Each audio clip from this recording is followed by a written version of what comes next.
The Naked Gun. Look at that score. 90% by critics, 78 by the audience. How will I rank it? I enjoyed this film. It was a lot of fun, but I think the question that everybody will be asking is, how does it compare to the original? Well, I am a big fan of the original. It's one of those comfort films for me. It's one of those ones where if I'm having a bad day, I throw it in and I just have a good laugh. I grew up with them, right? So I liked the first one, the second, and the third. And when I heard Liam Neeson was attached to this one, I was like, you know what? That's going to be a very interesting fit. Now, the movie comes in at an hour and 25 minutes, and it's basically Liam Neeson is the son of Leslie Nielsen's Frank Drebin. So he's Frank Drebin Jr. And if you saw the trailers for this and like that kind of tone and comedy, then this kind of is going to be right up your alley. But forewarned here, if you are going to be comparing this to the original all the time, saying, well, it's not as funny as the original, or I'm not as laughing as much as I would like to be, then you're not going to enjoy yourself. So you're going to have to kind of realize that this is just a different interpretation of The Naked Gun, but with Liam Neeson and Pamela Anderson, oddly enough, who was actually pretty good in this.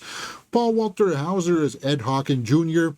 We didn't get that much of him, Ed Hawken, the captain. There wasn't much of a relationship. Like they were there together, but it didn't seem like the pairing was, well, I hate to say this, but not like the original. But it was okay for what this film was trying to do.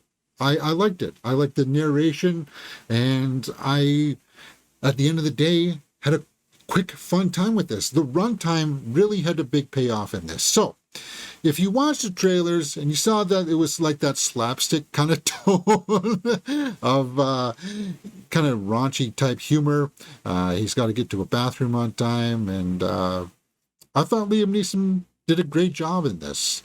I felt like the bad guys were maybe just a little underdeveloped, but I mean, it's a cop and trying to figure out what's going on. There we go. There's the bad guys. Danny Houston and Eric. It's Eric Durand. Is it Durand? Kevin Durand. Sorry. Danny Houston, Kevin Durand are the bad guys in this. It could be a little underdeveloped, but they're just the token bad guys. Like as I said, I had fun with this. Did I have as much fun as the original? No, but it's okay because I liked seeing this play out on the screen. I think if you can go into it like that, I think you're going to have a lot of fun. As the tomato meter score said. Okay, let's go over to my score sheet and start filling in some numbers for this. Acting, directing, and story are out of a possible 2 points each. Cinematography and score are out of 1 point. Acting, it's there's nothing exceptional in here, guys. It is what it's needed to be. Directing, I like the execution of the story. I like the execution of the technical aspects because it's a very simple, straightforward story. I mean, guys, in the beginning, there's a literal thing that somebody has that says plot device. I mean, you can't get that much more straightforward than that, right?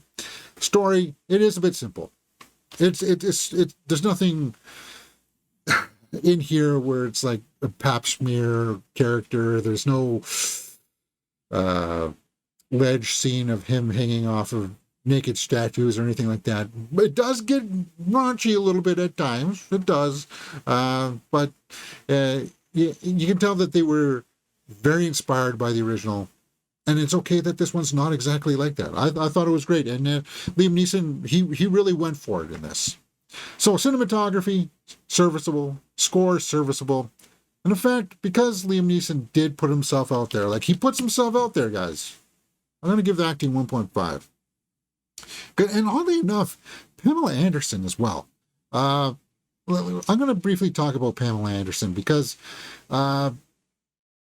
you're like, is this going to work? I don't know. Because when she first comes on, you're like, yeah, I don't know if this is going to, like, is this a little bit cringeworthy? But then as the movie kind of goes on, it's surprising that these two actually have some decent chemistry. And some of the jokes, like see what's they're spurting. It does pay off. A little Mike Myers kind of influence there of like the Austin Powers movies, right? You'll know what I mean when when you see this. Yeah, there's not that much more else to say about this. It it almost made me want to see the movie Marlowe again. If you Now, I know that a lot of people didn't like that movie when it came out. I liked it because it was a throwback to the classic noir films, film noir, right? And oddly enough, Danny Houston was in that film as well. He was the bad guy in that. But, you know, it was like Liam Neeson is the gumshoe and he's trying to figure out what's going on. Very Frank Drebin-esque, but this one was a little bit more serious in tone, right? A little bit more dark. And I liked it. But I found myself kind of like thinking about that while I was watching this. That's just me because I like Liam Neeson and I like these types of films, cops trying to figure out what's going on, except this one's more of a slapstick comedy, right? Okay, so that being said, where do I stand when it comes to the score? I'm not as high as the critics. I'm not that generous, 90%. 78%, I think, is still a little bit high from the fans. The New Yorker critic says, "Fear not, The Naked Gun hits the target, but barely. This reboot of the beloved franchise centered on the Los Angeles police squad is funny enough to sustain patience without rivaling the original's wild charm." Yes. See if somebody who didn't like it.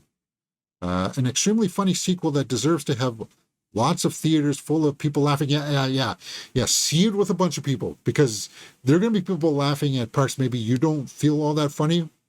But then when you can all laugh together, you'd be like, "Oh, okay." No, this is fun. An audience member didn't like it. Not funny unless you're 10 or younger. It doesn't compare to the. See, now that's what I'm saying. That's why I had to preface this in the beginning, guys, because you're going to be wanting to compare it. That's our natural instinct. But you saw how I was able to say, okay, well, it's not quite like there's the pairing between Frank and Ed Hawken, the captain. It's not quite like the same as the first one, but I was able to still say that, okay, this one's different. This one is doing something different. And I got no problem with that. James says, "Police Squad back at it again with their antics. Liam Neeson and Pamela Anderson were amazing." Yeah, and oddly enough, Pamela Anderson, yeah, she puts herself out there too. Hilarious and well done reboot of the OG. Okay, let's go to the critics, and I need to find a legitimate critic score or critic who did not like it. Chicago Tribune, Michael Phillips. "In the end, though, this Naked Gun has little interest or temperamental skill in the art of the deadpan throwaway, which was the crucial element in the police squad and intermittently in the three movies." Deadpan, yeah, there was something about Leslie Nielsen's delivery of what was going on, and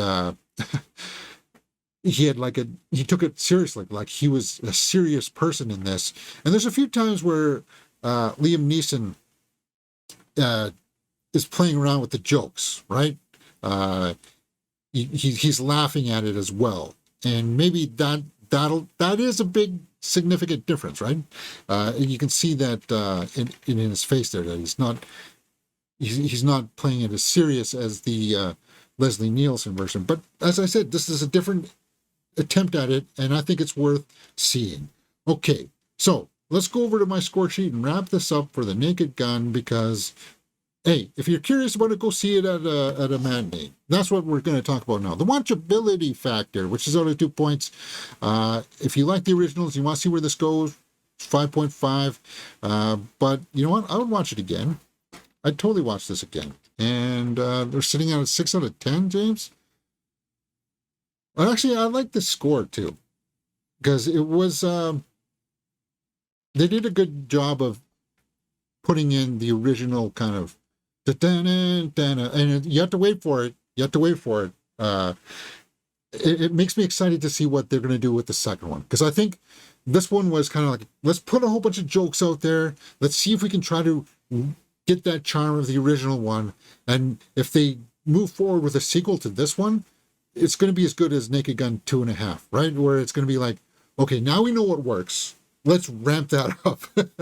And I'll be watching that one for sure. Maybe because of the simplistic story and how well that comes off, I'm going to say 1.5 right there to bring us up to 7 out of 10. There it is. 7 out of 10 for The Naked Gun. Let me know what you thought about it in the comments below, and we will talk about it. You're watching Mirror Domains.